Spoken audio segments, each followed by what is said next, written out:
가족 전체가 겪고 있는 문제를 해결하고 싶어 저를 찾아온 그녀는 왜 집안에 그런 문제들이 생기는지 그 원인을 알고 싶어 했습니다.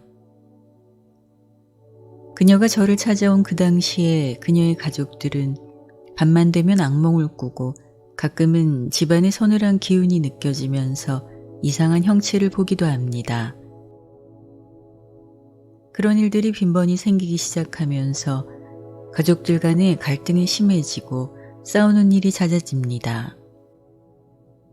평소 점잖던 아버지는 감정 조절을 하지 못하고 폭력을 쓰기도 해서 그런 때는 어쩔 수 없이 가족 모두가 집 밖으로 피신을 할 수밖에 없다고 합니다. 별 문제 없이 서로 잘 지냈던 가족 관계에 점점 금이 가고 있었습니다. 평소 무속을 신봉하던 그녀의 어머니는 몇 년간 계속되는 이런 이상한 현상을 해결하려 무당을 찾아가 굿도 하고 부적도 써서 집안 곳곳에 붙여놓았으나 별 소용이 없었습니다.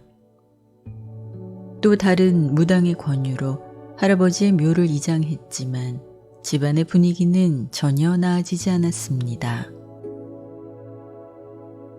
가족들 간의 불화로 인한 고통을 더 이상 지켜볼 수 없었던 그녀는 더 이상 무속의 힘에 의지해서는 안 되겠다 생각하고 여러 가지 해결 방법을 찾다가 결국 저와 상담을 하게 됩니다. 근본적으로 그녀 집안의 문제는 아버지의 전생과 연관되어 있었습니다.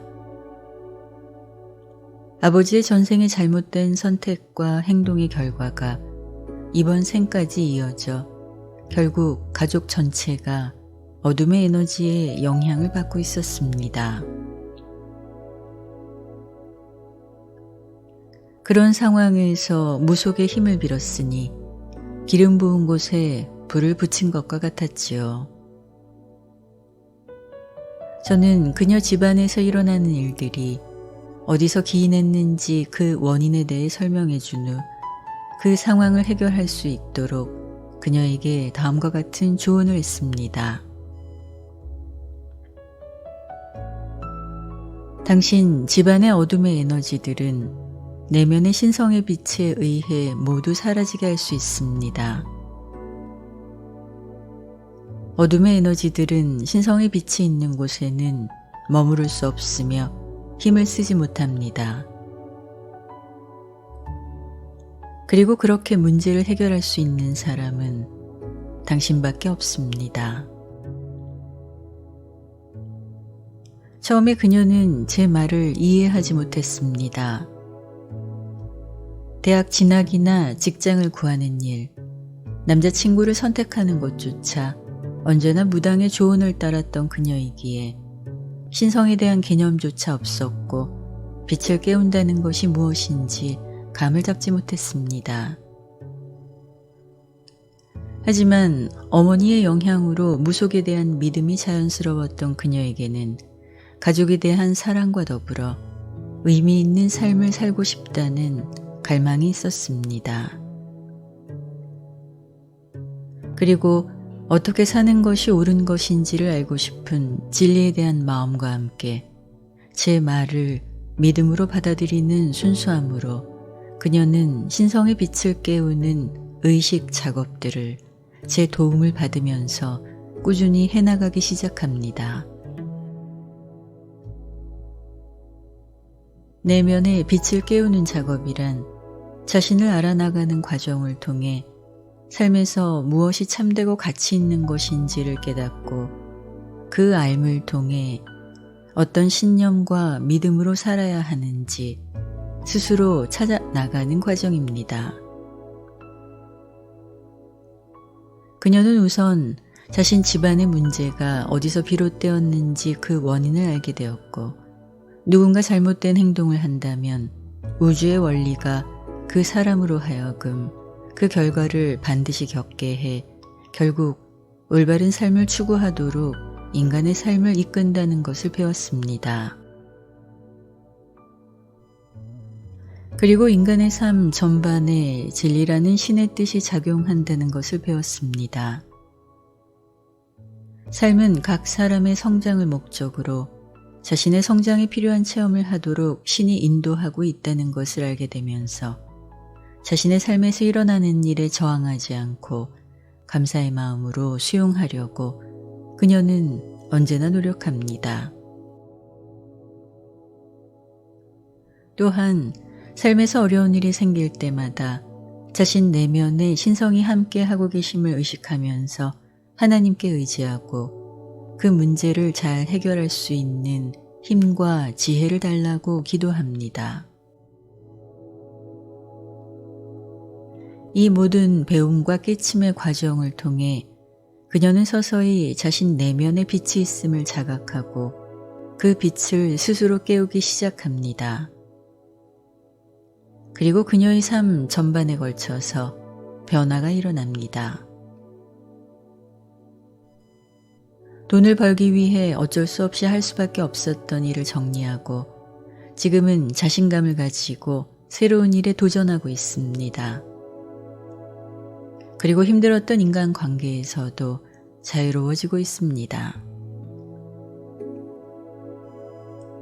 그녀의 빛이 깨어나는 데 중요한 요인으로 작용한 것 중 하나는 바로 가족에 대한 헌신적인 사랑이었습니다. 그녀는 넉넉하지 않은 주머니 사정에도 불구하고 집안의 어두운 에너지를 정화시킬 목적으로 제 빗그림을 구입해 집안에 걸어두었습니다.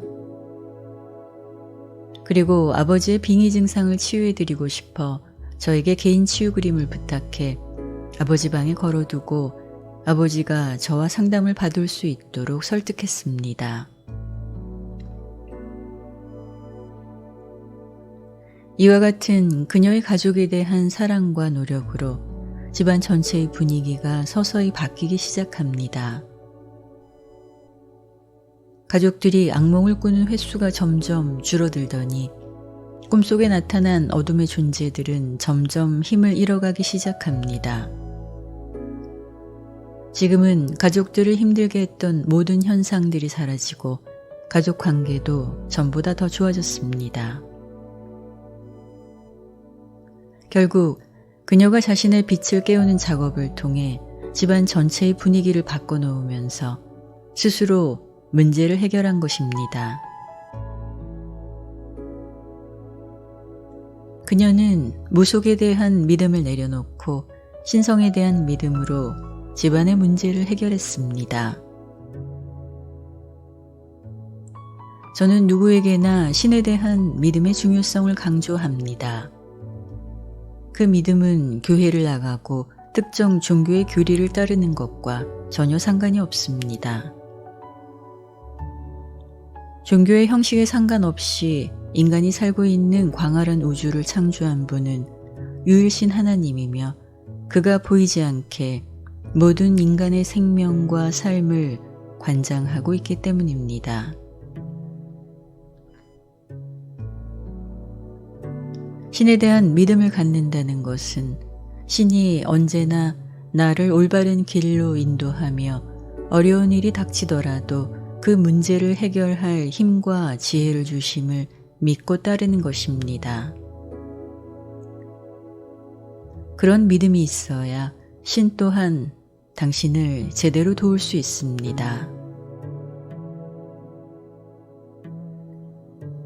당신이 지금 무엇을 믿느냐에 따라 당신의 삶은 달라집니다. 돈이 최고라 믿는다면 당신은 분명 언젠가 물질의 한계를 경험하게 될 것입니다. 외모나 직장, 재산 등 외적인 조건이 행복의 우선이라 믿는다면 당신은 자신의 가치를 영원히 찾지 못할 것입니다. 하지만 현실의 한계를 넘어선 변화를 위해 신성에 대한 믿음을 갖는다면 당신이 삶에서 원하는 모든 것들을 긍정적인 방법으로 이루게 될 것입니다. 그것은 당신 믿음에 의해 신성의 힘으로 실현됩니다. 내면의 신성의 빛이 깨어나면 세상은 가능성으로 열려 있다는 것을 알게 됩니다. 빛이 깨어나기 위해 당신에게 필요한 것은 오직 믿음뿐이며 당신이 가진 믿음이 신으로부터 강력한 도움을 받게 만들 것입니다.